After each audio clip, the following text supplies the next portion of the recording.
Your siege tanks are most of your damage, and when there's this many banelings, do you see how many banelings that is? I don't even have to count them. They just take up a full page. And then this many infestors. And there's zerglings too, but I'm not going to count those. But the point is, this is engaging without siege tanks saged. You have four siege tanks up here, away from your army, making your army considerably weaker. An additional 2 up here. That's 6 siege tanks that, if we're sieged, would have immediately killed that all there would all be dead. And then the second volley would almost kill half these roaches and this and that. I mean, the Zerg knows he's not going to always run into your siege line. I'm exaggerating a little bit, but the fact that this is all here, these aren't sieged at all, and you moved up unsieged into his army. You're moving into his army and moving into his creep. You're not on the creep, which is good, but fungals make it so it doesn't matter if he's on the creep or not. And look at that. That's what I call rolling an army. Now, this is the turning point in this game. You were slightly ahead. Slightly. Because you had gotten this third base saturated before he had gotten this one. And you had slightly more supply. But now you get these good siege tanks. So these are going to bring you back in the game if you can target fire down those infestors, which you do, which is great. And again, siege tanks are amazing against roaches, so you're going to be able to hold this push off. Now, the fact that you can hold this push off and be ahead and take out this base is really good. Like, that's why Terran is good. Those are all good things to be able to do. But imagine if you had been sieged when he tried to push here. His army wouldn't have done anything. You would have had almost your entire army left, and you would have been able to move up much more effectively. Even if he did remax, or not remax, but replenish fairly well. And you did a great job with this drop, so you're in a good place. Now, 20 minutes from now, this game changes. 20 minutes from now, this game ends, but 5 minutes from now, 2 minutes from now, this game changes. He's getting his hive. Well, he's not getting it yet, but he's getting his hive soon. He's getting another hatchery here at the gold. And you should have floated this up here a little while ago, but, you know, that's okay. That takes time. Let's slow down. No, let's not slow down. Let's go to your post. Let's go to your post. Here's your post. So how can you be so far behind? Well, there's nothing terrible wrong with what you're doing. You're actually doing things quite well. You're getting yourself into the mid-game and late game at a very even footing, with only thing being you're ahead in workers by 2, but only because of the Zerg hasn't built workers since the 10-minute mark. You were behind in workers for a considerable portion of the game. But of course, that's sort of the nature of TVZ. I won't fault you at that. By too much.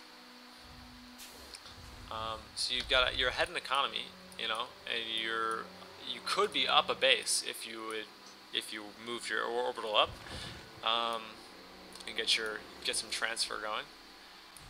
And you really do have a good army, you know, decent upgrades. So does Zerg has decent upgrades as well. We look at production. Well, Terran is building things. Lots and lots of things being built by the Terran player, and there's no hive coming. So I'm really interested to see what ends up happening here. What is the fatal flaw to what happened, and what makes you fall so far behind? Because at this stage in the game, it looks like you were in a very favorable position, even though you lost very cost effectively. Like, the Zerg did a lot of damage for not that much loss, at least initially, when he killed your army. And these 2 siege tanks, oh my god, look at these heroes, both with 19 kills. And again, you go into this point where you are... Alright, hold on, pause. Why didn't you just go fucking kill him? Let's see what he has in production. 16 lings, 4 infestors. Unsiege everything. Unsiege. Unsiege. Drop those marines down. A move there. I can't ping, but if I was pinging, it would go ding ding ding ding ding ding ding ding ding ding ding ding ding ding ding. You hold alt and left click on the minimap. There you go, that's a ping. Like, this drop business, why are you dropping when you just crushed his army? There's no reason to do that. He can handle small little forces in one place at one time. That's literally all he can handle. Especially with Ling and Fester. So you just donated, gift wrapped, a big, delicious 600 minerals of Marines. Why? You could have split up these Marines a little bit so they don't get all fungled at once and just moved to kill him. He doesn't have any banelings. He doesn't have any money. Like, I don't know. That's why you lost. You let him re-drone, you let him rebuild. There's never a time when a Zerg attacks you and you mop the floor that you shouldn't counterattack. Or at least scan their base. Like, they're just, you can't allow them to get their tech. This Zerg player doesn't have Hive at the 26-minute mark. That means that you can fucking kill them. Kill them. That's the answer. I think I'm gonna stop. I'm not gonna even.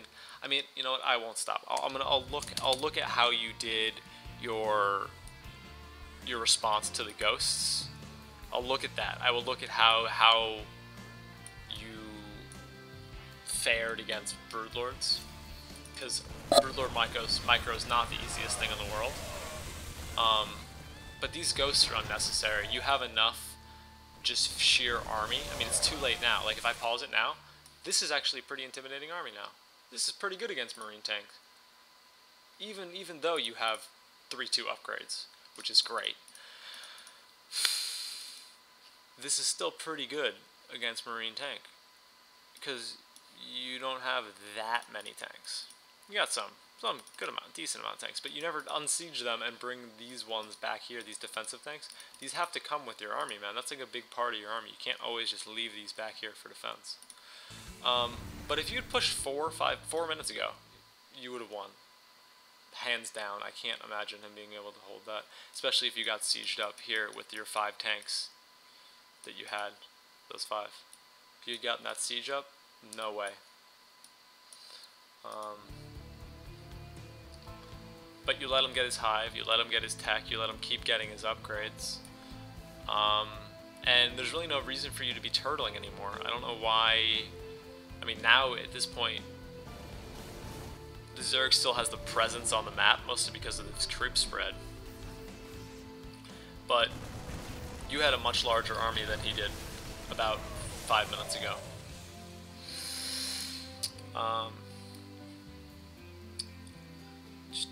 And you let him max out.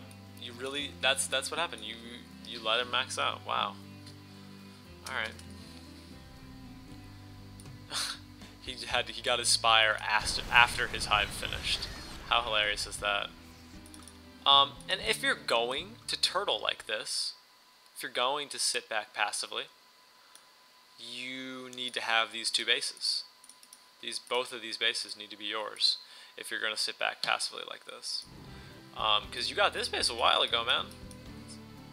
There's no reason to not throw down 2 more command centers. None whatsoever. Might as well throw down 2 more command centers.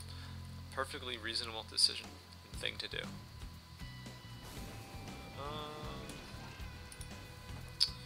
Let's speed up a little bit.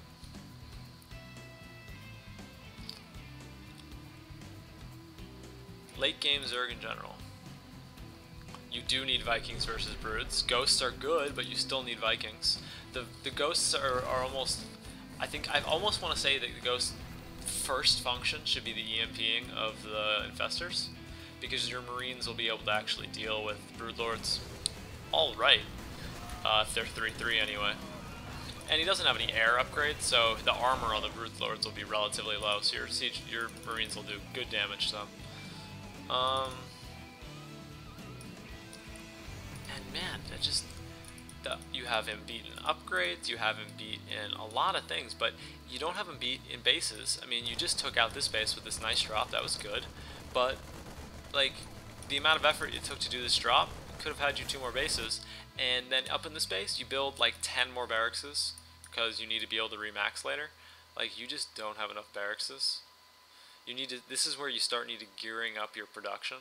Like, you need like six barracks, I'd say.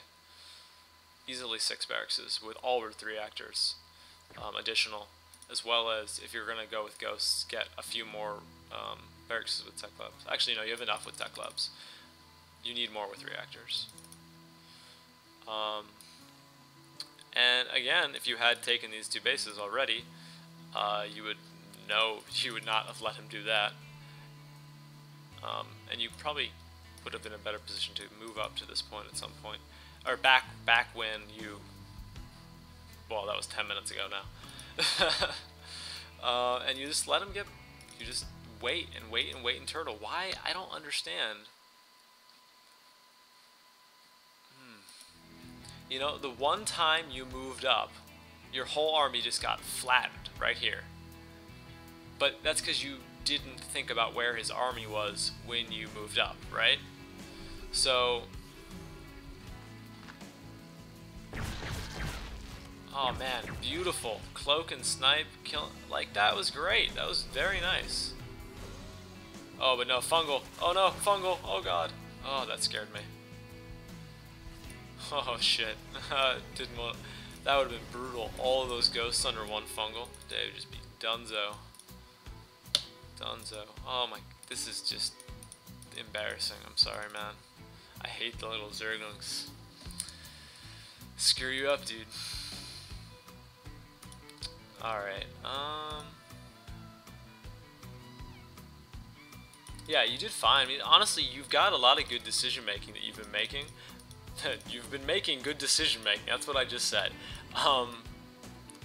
But your actions, like your macro has been very solid, but you sort of need to figure out when it's time to pressure, when it's time to turtle. Like, when the Zerg is moving up trying to attack you, after countering your drops, that's not when to unsiege.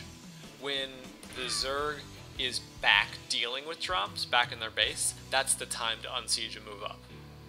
Like, you basically need to, as a Terran, like when you made your point here, or you made this contain here, that was great, but it was very passive. Like, it needed to be more active in what it was doing. And now this army is very passive here. The drops were good, and you've done a lot of hatchery damage with them. But the fact